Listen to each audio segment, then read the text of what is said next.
नमस्कार, मैं गुलाम अहमद रजा। आप देख रहे हैं आवाज़ डेली हर्षित टीवी। सीडीएस विपिन रावत का गमगीन वातावरण में शुक्रवार को अंतिम संस्कार किया गया। उनकी अंतिम यात्रा देशवासियों को रुला गई, चूंकि भारत मां के इस सच्चे सपूत ने देश के लिए सोचा और देश के लिए ही जिया। आवाज़ डेली हर्षित टीवी और प्रातः आवाज़ अखबार की ओर से उन्हें शत शत नमन। आइए देखते हैं रांची से यूनिट हेड दीपू जी द्वारा भेजी गई यह खास report. CDS general Vipin Rawat देश की आन बान और शान के प्रतीक, जिनके नाम से ही दुश्मन देशों के कलेजे कांप जाया करते थे। उनके बारे में अगर हम आपको कुछ ना बताएं तो ये हमारे लिए शर्मिंदगी की बात होगी। आइए हम उनके और उनके जाबाज साथियों के बारे में जो उनके साथ शहादत को अपने हृदय में लेकर इस दुनिया से चले गए, कुछ जानकारी देते हैं। विपिन रावत का जन्म उत्तराखंड के पौड़ी गढ़वाल जिले में हुआ था। विपिन रावत के पिता लेफ्टिनेंट जनरल लक्ष्मण सिंह रावत, जो सेना से लेफ्टिनेंट जनरल के पद तक पहुंचकर सेवानिवृत्त हुए। प्रारंभिक समय में जनरल रावत 11वीं गोरखा राइफल की 5वीं बटालियन में रहकर अपना करियर शुरू किया था।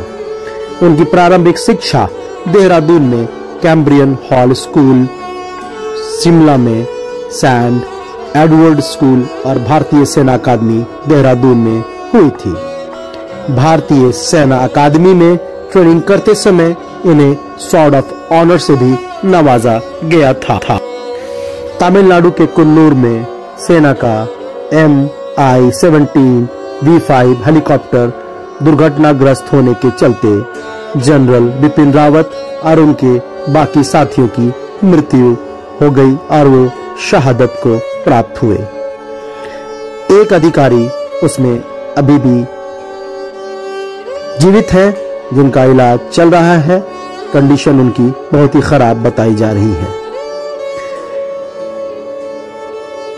विपिन रावत इससे पहले भी 2015 में हेलीकॉप्टर क्रैश का शिकार हो चुके हैं। विपिन रावत उस वक्त लेफ्टिनेंट जनरल थे और नागालैंड के दीमापुर स्थित 3 कोर के हेडक्वार्टर के प्रमुख का पद संभाल रहे थे। चीता हेलीकॉप्टर में 2015 को वे सवार हुए और उनका हेलीकॉप्टर नियंत्रण खो गया और क्रैश हो गया, लेकिन बहादुर जनरल इस हादसे से बच गए। उन्हें मामूली चोटें आई। हेलीकॉप्टर 20 फीट की ऊंचाई पर था। बुरी तरह से इंजन फेल हो जाने के कारण दुर्घटनाग्रस्त हो गया। ये जानकारियां सेना के द्वारा दी गई थी। हम आपको किसी भी घटना की पुष्टि नहीं करते हैं और प्राप्त जानकारियों के आधार पर ही हम ये सूचनाएं आप तक पहुंचा रहे हैं। जनरल विपिन रावत देश की शान थे। उनके बारे में जानना हमारे आने वाली पीढ़ियों के लिए बहुत आवश्यक है।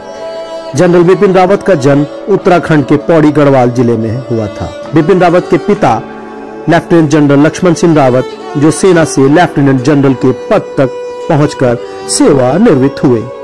प्रारंभिक समय में जनरल रावत 11वीं गोरखा राइफल की 5वीं बटालियन में रहकर अपना करियर शुरू किया था। उनकी प्रारंभिक शिक्षा देहरादून में कैम्ब्रियन हॉल स्कूल, शिमला में सेंट एडवर्ड स्कूल और भारतीय सेना अकादमी देहरादून में हुई थी। भारतीय सेना अकादमी में ट्रेनिंग करते समय इन्हें स्वॉर्ड ऑफ ऑनर से भी नवाजा गया था। आपको बता दें कि जनरल विपिन रावत की पत्नी मधुलिका रावत देश के पहले चीफ ऑफ डिफेंस स्टाफ की पत्नी थी और एक जानी मानी समाज सेविका थी। उन्होंने कैंसर मरीजों के लिए काफी काम किया था और कांग्रेस से MLA भी रह चुकी थी। वैसे तो से मनोविज्ञान में स्नातक किया था और आर्मी वुमेन वेलफेयर एसोसिएशन की प्रेसिडेंट भी थी। विपिन और मधुलिका को शादी से 2 बेटियां भी हैं। एक का नाम कृतिका और दूसरी का नाम तारिणी है। कृतिका की शादी हो चुकी है और वो मुंबई में रहती है। तारिणी दिल्ली में रहती है और दिल्ली हाई कोर्ट में प्रैक्टिस कर रही हैं। आइए अब हम बात करते हैं उस हेलीकॉप्टर की MI-17 B5 JP5164 जिस पर जनरल बिपिन रावत सवार थे। ये कोई आम हेलीकॉप्टर नहीं था, ये रूस में बनाया गया था। 2008 में 80 हेलीकॉप्टर 130 करोड़ के सौदे पर भारत में तय किए गए थे। 2013 में पहली बार भारत में आया था। 2018 में सारे हेलीकॉप्टर भारत में आ गए थे। यह हेलीकॉप्टर 4000 केजी तक वजन उठा सकता था और इसकी मैक्सिमम स्पीड 250 किलोमीटर तक थी। ये 2 इंजन वाला बहुत ही हाईली इक्विप्ड हेलीकॉप्टर माना जाता था, जो कि इमरजेंसी में दुर्घटनाग्रस्त होने पर पैराशूट की शक्ल में बदल जाता था और इमरजेंसी लैंडिंग कर लेता था। आमतौर पर वीवीआईपी मूवमेंट होने पर हेलीकॉप्टर की जांच होती है और इस समय भी जब जनरल उसमें सवार हुए थे उससे पहले भी इसकी जांच की गई थी। लेकिन ये हेलीकॉप्टर किस तरह से दुर्घटनाग्रस्त हुआ, ये एक जांच का विषय है। इससे पहले भी ये 2 बार 2017 में अरुणाचल प्रदेश में, 2018 में केदारनाथ में दुर्घटनाग्रस्त हो चुका है। जनरल का हेलीकॉप्टर जिस क्षेत्र से उड़ रहा था वो क्षेत्र पहाड़ी इलाका था, धुंध थी और वहां से मात्र 5 किलोमीटर की दूरी पर ही लैंडिंग पॉइंट था। गुप्त सूत्रों से ये बात पता चलती है, जिसकी हम पुष्टि नहीं करते हैं, सिर्फ एक आधार पर हम आपको बता रहे हैं कि वो इलाका LTTE का पुराना गढ़ रहा है, यानी लिबरेशन टाइगर ऑफ तमिल इलम का। अब इस बात से संदेह जताया जा सकता है कि ये एक दुर्घटना है या फिर कोई सोची समझी साजिश। ये हम पुष्टि नहीं कर रहे हैं, सिर्फ एक आशंका जता रहे हैं कि इसकी जांच की जानी चाहिए और एयरफोर्स ने इसके जांच के आदेश दे दिए हैं, रक्षा मंत्रालय ने भी दे दिए हैं। इस दुर्घटना में ब्रिगेडियर LS लिद्दर की पत्नी और बेटी उनके पार्थिव शरीर को देखकर रो पड़ी। मौजूद सेना के अधिकारियों ने उनको ढांढस बंधाया।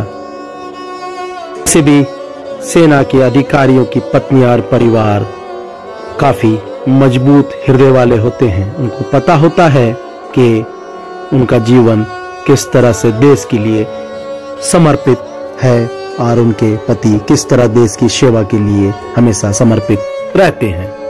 जनरल बिपिन रावत को परम विशिष्ट सेवा मेडल, उत्तम युद्ध सेवा मेडल, अति विशिष्ट सेवा मेडल, विशिष्ट सेवा मेडल, युद्ध सेवा मेडल एंड सेना मेडल से भी सम्मानित किया जा चुका है। उनके जैसे वीर पुरुष को कभी हमारा देश और हम भुला नहीं सकते हैं। ऐसे लोग युग पुरुष होते हैं और बहुत कम ही ऐसे पुरुष जन्म लेते हैं जो देश के लिए बलिदान देने के लिए हमेशा तैयार रहते हैं। महान हस्ती कभी मिटती नहीं, महान हस्ती कभी मिटती नहीं, हमेशा लोगों के दिलों में राज करती है। उनका भय आज भी दुश्मन देशों के हृदय में व्याप्त है और रहेगा।